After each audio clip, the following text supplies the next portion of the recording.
Hi and welcome. This video is a little different today, but today we're going to talk about why I build army builders and why I like them so much. There's no real reason other than the fact that I fucking like toys. I like doing army builder shots, and it's one of those things where I do these videos to let you know like the art of it is what I'm really after, and we're going to give you a good example today. I have three different types of army builders here. One is the Steel Force Brigade. I swapped the helmet on one to make him look like a captain, so as you can see there, right? I have some, crap, I forgot the name of these. Twilight Guard from G.I. Joe, some Cobra operatives, the Twilight Guard. Then we have some Graveyard Skeletons 4-pack. I have two 4-packs that I made for 8. And as you can see here, we have 3 different types of builders, and we're going to use them as an example here today. I army build in the lesson of 3, 5s, and 9s. 3, 5, 7, 9. So, and the reason why that is because when I do things like this, or I set videos like this, a big example is in sets of 3, you have just a squad of 3. Like most things that I've seen with my uncle in the military is like moving in squads of 3, or like an example in Warhammer, moving in squads of 3 like you see in Warhammer. But I choose 5 because a 5-man squad is what looks good in the set of what you're doing, right? A set of 5 look really good in an army builder attack, and I'll show you that, and we'll get to that. 7 is, for me, right? Or even if you do like a squad of 6 or 7, right? In a squad of 6, there's your squad of 5 plus your leader, or what I call the mid-boss, right? That's an RPG trope. It'll be like the mid-boss guy. You beat the 5 guys, and you have the big, brutish dude that will come in, and he'll be the bigger guy. That is an example of the kind of things that I like to do with my army building sets. I really, really like army building because no matter what the situation is, an against all odds shot always looks fantastic if done in the proper setting. And we're going to try to set up a few here, but I wanted to just set the premise of you of what we're going to try to do, and let's have some fun. All right, so let's give some examples of setup. So for me, let's put these guys off to the side. These guys in the Twilight Guard, we're going to move them over for a second because I want to talk about the Graveyard Skeletons, as I will probably get around to doing a video for them later. But one thing I want to do is I want to showcase something a little different, where I'm going to use Dr. Voodoo, right?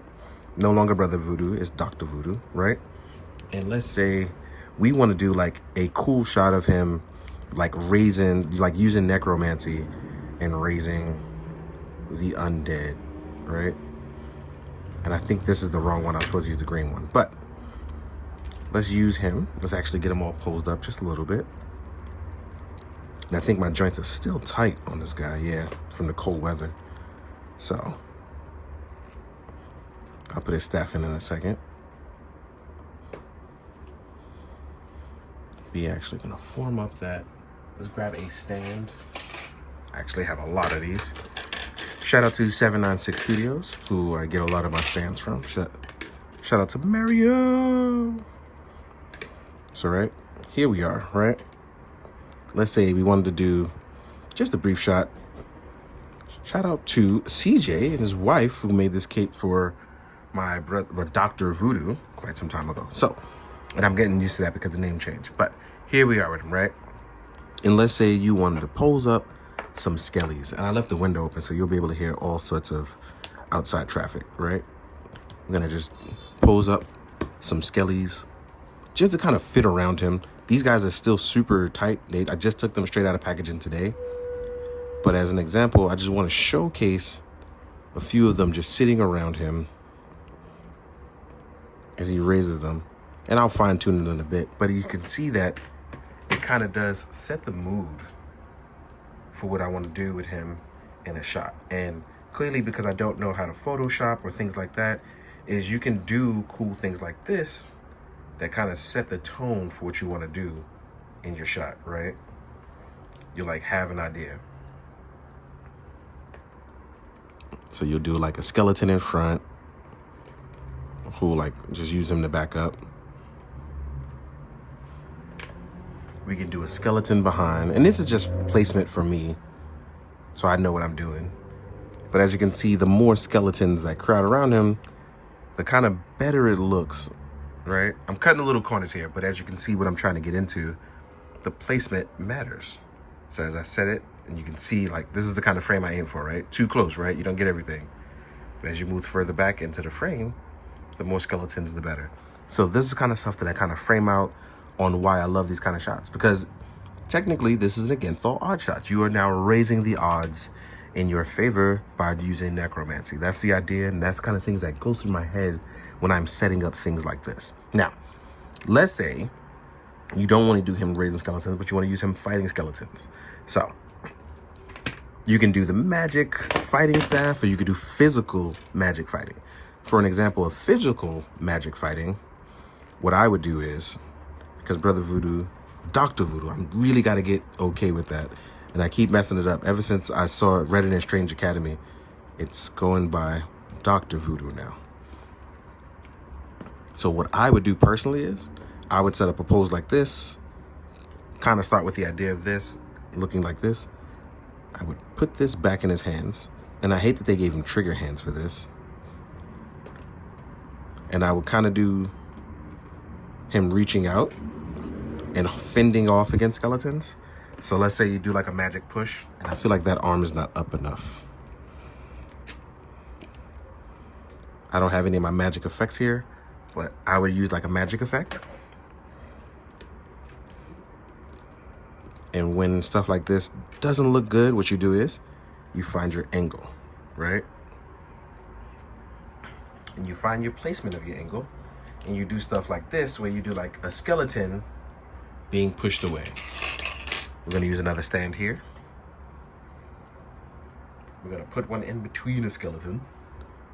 So like you do a skeleton being pushed away. So now you have your placement of your skeleton being pushed away, and you'll have like a skeleton being pushed back against his staff or stave. It depends, right? So you do one getting hit and being held back. Now, these two are going to be your main focus, as one will get hit. I'm just doing poor posing right now, right? But I want to make sure you guys learn placement.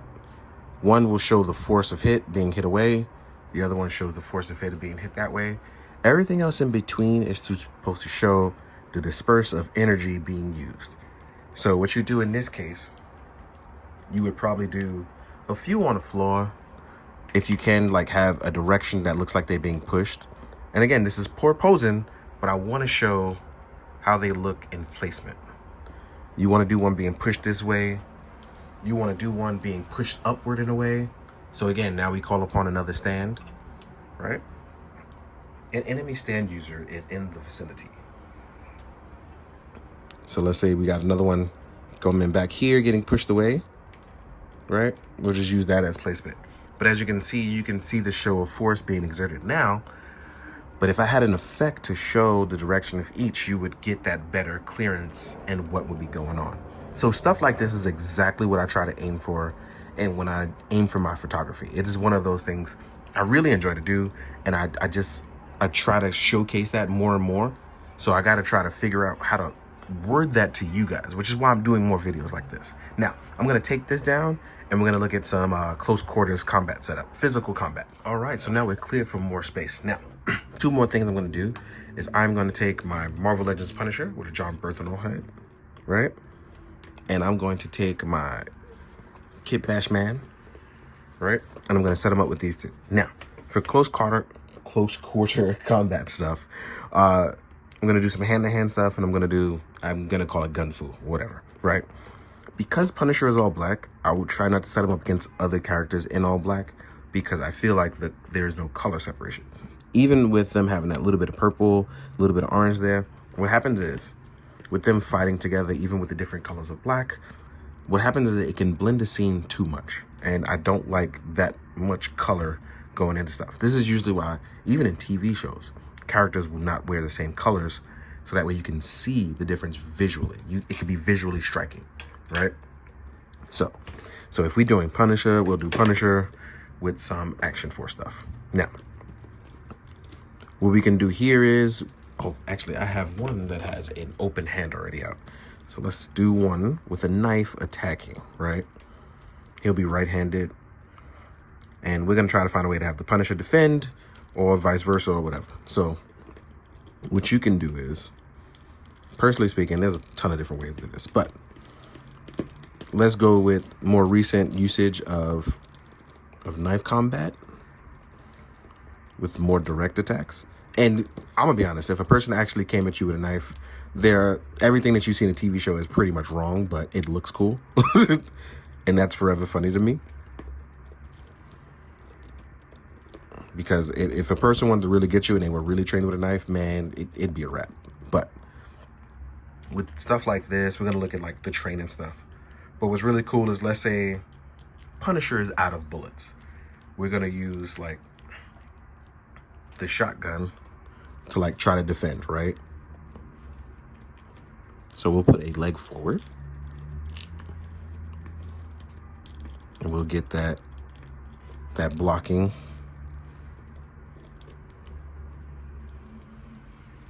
Get that feet flat. But as you can see here in the main focus of it, as you can see, right? This looks really good out the gate. But then you can even add on to it, right? And this is the ideas that I come up with. You could do things like people falling over, people tripping, combat in the background. There's a ton of different things you can add, even with something like somebody prepping to punch him in the side or things like that. So I'm going to add a little bit of that. I'm going to add a little bit of that flair to it.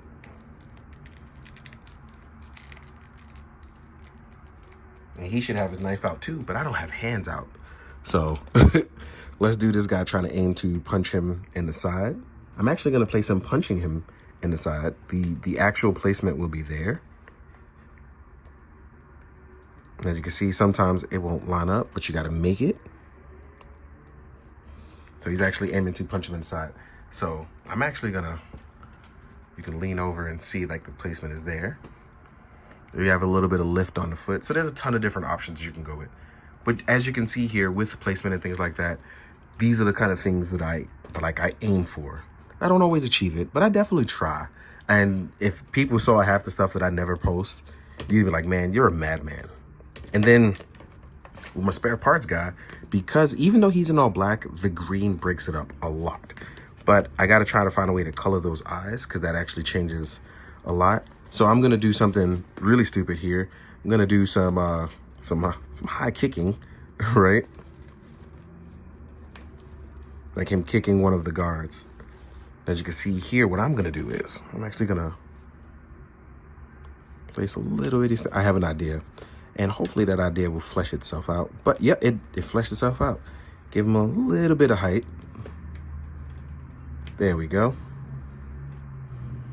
But we're going to try to balance. There we go. So you can aim for stuff like this. And please feel free to try any of this. Now, I'll be honest. I don't normally read comments because they're not always nice.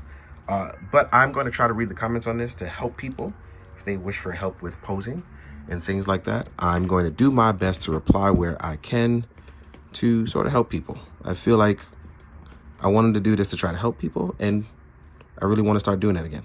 So even in this placement, it's actual foot to chin. It's not exaggerated. The foot is placed in the chin. And again, framed well. So even though technically I'm far away, what happens is if I zoom in for this one shot, it actually frames really well, just like this. It is honest, fresh posing.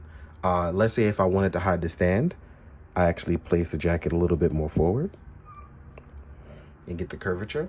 It won't get rid of it down there, but I can actually angle it better with a free hand as opposed to using a tripod, which is very difficult for me to use. So as I back up, there you have it. Now, if you wanted to add extra oomph on this, two things you can do. You can do what I call the Jackie Chan merry-go-round. And I learned about this a long time ago.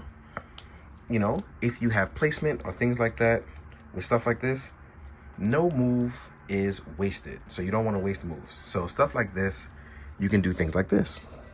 Even if a character's doing a high jump kick, you place it. And I posed this guy off camera. I apologize. I posed him off camera because I already knew how to pose him if he was being held in a said headlock. So now, not only is he keeping the character balance, I technically don't need to stand anymore. Watch this. So he's going to hold on to him because I've gotten my initial idea. His feet will be flat. Now he's going to pose and hold him up. And then we come back to this guy. Now, because we actually placed it foot to chin, all we have to do now is find our proper balance.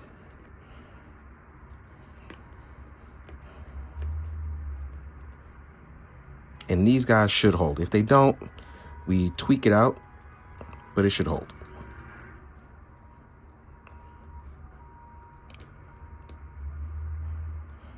And what's happening here is that this foot is coming undone each time. So let's flatten it and visit this again. And voila. So I know it sounds crazy and I put in a lot of work there, but the end result for me came out really nice. And this is how you use placement of army builders, in my opinion, to their maximum effort. There is no movement wasted. He's holding him down so he can't attack him. And even if he did get his arm around him to lift him up, he's already kicked his front assailant.